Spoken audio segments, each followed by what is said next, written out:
शाम का वक्त था। लगभग 5 से 6 बजे का समय था। तभी करेली थाने में एक अनजान नंबर से एक लड़की का कॉल आता है। लड़की पुलिस को बताती है कि नदी किनारे किसी ने साड़ी में लपेटकर एक बड़ा सा पैकेट फेंका है। पुलिस जब पहुंची और उस पैकेट को खोला गया तो सबके होश उड़ गए। अंदर एक इंसानी धड़ पड़ा था। सिर, हाथ और पैर गायब थे। देखने वालों के रोंगटे खड़े हो गए। पुलिस वाले भी कुछ पल के लिए सन्न रह गए। सबके मन में बस एक ही सवाल गूंज रहा था, ये किसका शव है? कौन है वो मासूम जिसे टुकड़ों में काटकर इस तरह फेंक दिया गया? और आखिर इतना बेरहम कौन हो सकता है जो इंसानियत की सारी हदें पार कर दे? दोस्तों, चलिए जानते हैं उस दर्दनाक सच्चाई को, जिसे सुनकर आपके रोंगटे खड़े हो जाएंगे। नमस्कार दोस्तों, मैं विनय कुमार। तो बात है 26 अगस्त 2025 की। सुबह का टाइम था। प्रयागराज के करेली इलाके के सदियापुर मोहल्ले में रहने वाला पीयूष 17 साल का था, जो सरस्वती विद्या मंदिर में 11वीं कक्षा का छात्र था। रोज की तरह स्कूल के लिए तैयार हो रहा था।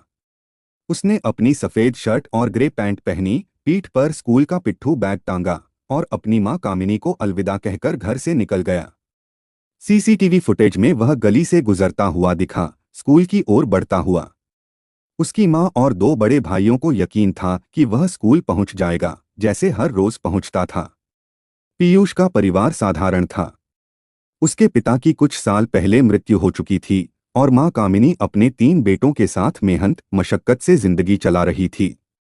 लेकिन उस दिन कुछ अलग था। पीयूष स्कूल नहीं पहुंचा। दोपहर ढलने लगी और जब स्कूल से लौटने का समय हुआ, लगभग 2:30 बज चुका था, लेकिन पीयूष घर नहीं लौटा। मां कामिनी ने पहले कुछ देर इंतजार किया। बच्चे कभी कभी दोस्तों के साथ रुक जाते हैं, शायद पीयूष भी कहीं रुक गया हो, ऐसा सोचकर उन्होंने खुद को तसल्ली दी। लेकिन जैसे जैसे समय बीतता गया, उनकी बेचैनी बढ़ने लगी। उन्होंने स्कूल में फोन किया। स्कूल के शिक्षकों का जवाब सुनकर उनके होश उड़ गए। पीयूष तो आज स्कूल आया ही नहीं। कामिनी का दिल धक धक करने लगा। उन्होंने तुरंत पीयूष के दोस्तों को फोन लगाया, लेकिन किसी को उसकी कोई खबर नहीं थी। एक दोस्त ने कहा, आंटी, हमें नहीं पता। पीयूष ने तो हमें कुछ बताया भी नहीं। परिवार के पैरों तले जमीन खिसक गई। कामिनी ने अपने बेटे की तलाश शुरू की। उन्होंने आसपास के रिश्तेदारों, पड़ोसियों और मोहल्ले के लोगों से पूछताछ की, लेकिन कोई सुराग नहीं मिला। आखिरकार परिवार ने करेली थाने में पहुंचकर गुमशुदगी की रिपोर्ट दर्ज की। कामिनी ने पुलिस को बताया, मेरा बेटा सुबह 8:30 बजे स्कूल के लिए निकला था। सीसीटीवी में उसे घर से निकलते देखा गया। फिर वह कहां गायब हो गया? प्रयागराज पुलिस ने तुरंत कार्रवाई शुरू की। उनकी टीमें पीयूष की तलाश में जुट गईं। आसपास के इलाकों में सीसीटीवी फुटेज खंगाले गए। निषाद राजमार्ग पर लगे एक कैमरे में पीयूष दिखा, लेकिन उसके बाद का कोई सुराग नहीं मिला। पुलिस ने मोहल्ले में पूछताछ शुरू की, लेकिन शुरुआती जांच में कोई ठोस सबूत नहीं मिल रहा था। फिर भी पुलिस ने हार नहीं मानी। उनकी तेजी और तत्परता की इस मामले में तारीफ करनी होगी। 26 अगस्त की शाम को यमुना पार के औद्योगिक थाना क्षेत्र में एक महिला ने पुलिस को एक चौंकाने वाली सूचना दी। उसने बताया कि उसने एक 40 से 45 साल के व्यक्ति को पर्पल रंग की स्कूटी पर देखा, जो एक नाले के पास रुका था। उसने साड़ी में लिपटा हुआ कुछ फेंका और तेजी से भाग गया। महिला को यह हरकत संदिग्ध लगी और उसने तुरंत पुलिस को सूचित किया। पुलिस की एक टीम तुरंत मौके पर पहुंची। फॉरेंसिक टीम को बुलाया गया और जब नाले से साड़ी में लिपटी वस्तु को निकाला गया तो वहां मौजूद हर शख्स स्तब्ध रह गया। यह एक मानव धड़ था, सिर, हाथ और पैर काटे हुए। पुलिस वालों की आंखें फटी की फटी रह गईं। यह दृश्य किसी डरावनी फिल्म से कम नहीं था। धड़ को देखकर ऐसा लग रहा था जैसे कि इसे जानबूझकर टुकड़ों में बांटा गया हो। फॉरेंसिक टीम ने तुरंत सबूत इकट्ठा करने शुरू किए। नाले के आसपास का इलाका सील कर दिया गया। पुलिस को अभी तक यह नहीं पता था कि यह शव किसका है, लेकिन गुमशुदगी की रिपोर्ट के आधार पर उन्हें शक था कि यह पीयूष का हो सकता है। पुलिस ने आसपास के 50 से ज्यादा सीसीटीवी फुटेज खंगाले। एक फुटेज में पर्पल स्कूटी पर सवार एक व्यक्ति दिखा, जो साड़ी में लिपटा धड़ लेकर जा रहा था।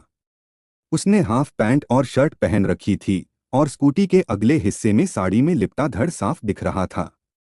पुलिस ने स्कूटी की नंबर प्लेट की जांच की और उसकी पहचान सदियापुर निवासी शरण सिंह के नाम पर हुई। शरण सिंह एक प्रॉपर्टी डीलर था और चौंकाने वाली बात यह थी कि वह पीयूष का चचेरा दादा था, यानी पीयूष के सगे दादा का भाई। पुलिस ने जब यह सीसीटीवी फुटेज पीयूष के परिवार को दिखाया तो उनकी दुनिया उजड़ गई। उन्होंने तुरंत शरण सिंह को पहचान लिया। कामिनी ने रोते हुए कहा, यह तो हमारा पड़ोसी है, पीयूष का चचेरा दादा। परिवार को यकीन नहीं हो रहा था कि उनका अपना रिश्तेदार इतना घिनौना कांड कर सकता है।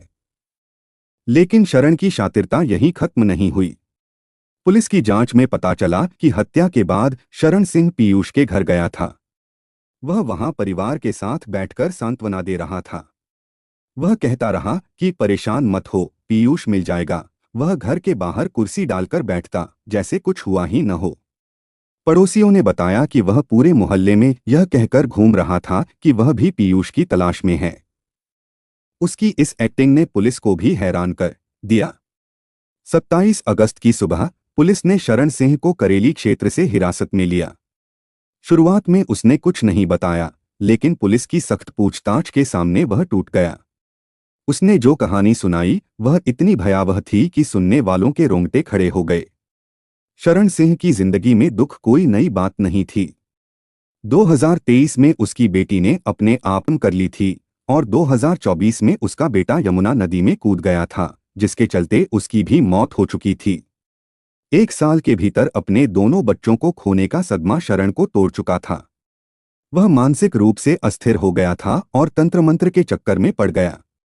उसकी मुलाकात एक तांत्रिक से हुई जिसने उसे बताया कि उसके परिवार पर काला साया है। तांत्रिक ने कहा, यह जादूटोना किसी और ने नहीं, तुम्हारी भाभी यानी पीयूष की दादी ने करवाया है। अगर तुम अपने चचेरे पोते पीयूष की बलि दोगे तो तुम्हारे दोनों बच्चे वापस आ जाएंगे। यह सुनकर शरण अंधविश्वास की ऐसी गहराई में डूब गया कि उसने अपने ही पोते की हत्या की साजिश रच डाली। शरण ने 1 महीने पहले से पीयूष की रेकी शुरू कर दी थी। वह जानबूझकर पीयूष से स्कूल जाते वक्त बात करता, उसका विश्वास जीतने की कोशिश करता। उसने पहले से ही आरी और चापड़ खरीद लिया था।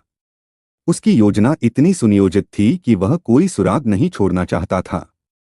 26 अगस्त की सुबह जब पीयूष स्कूल के लिए निकला, शरण ने उसे रास्ते में रोक लिया। उसने किसी बहाने से पीयूष को अपने घर ले गया। वहां उसने पीयूष के सिर पर ईंट से वार किया, जिससे वह बेहोश हो गया।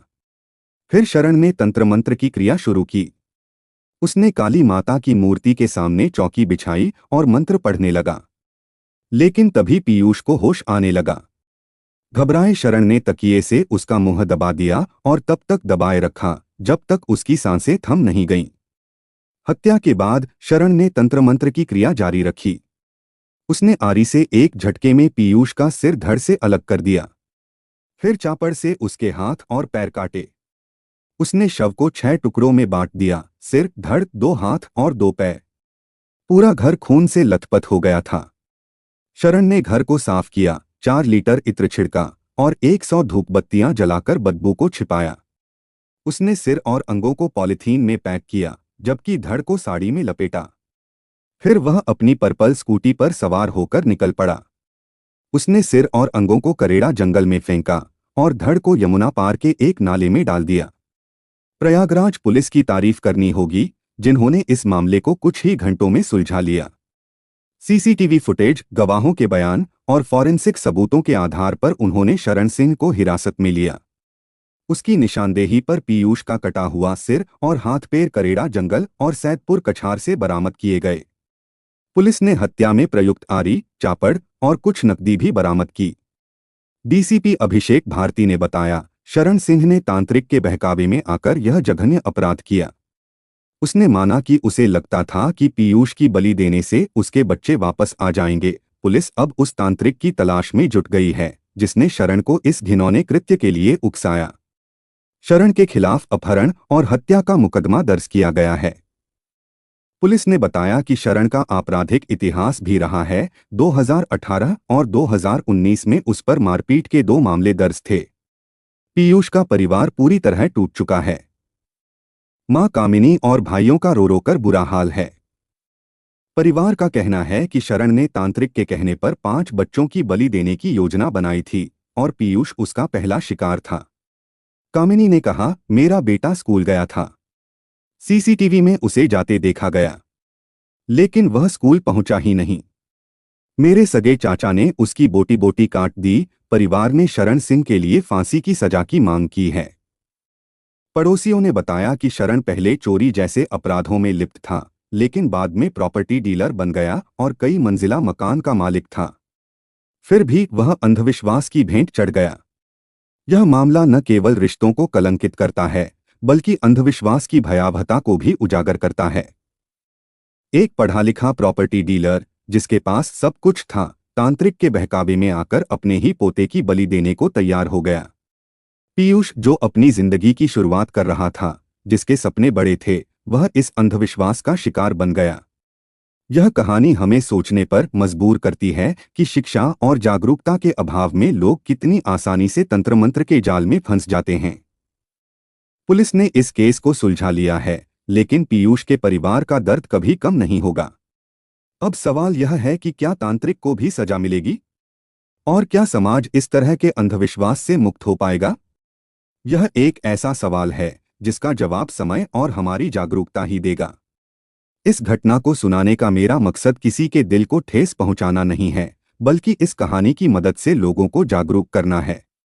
तो दोस्तों, यह थी आज की कहानी। जय हिंद दोस्तों।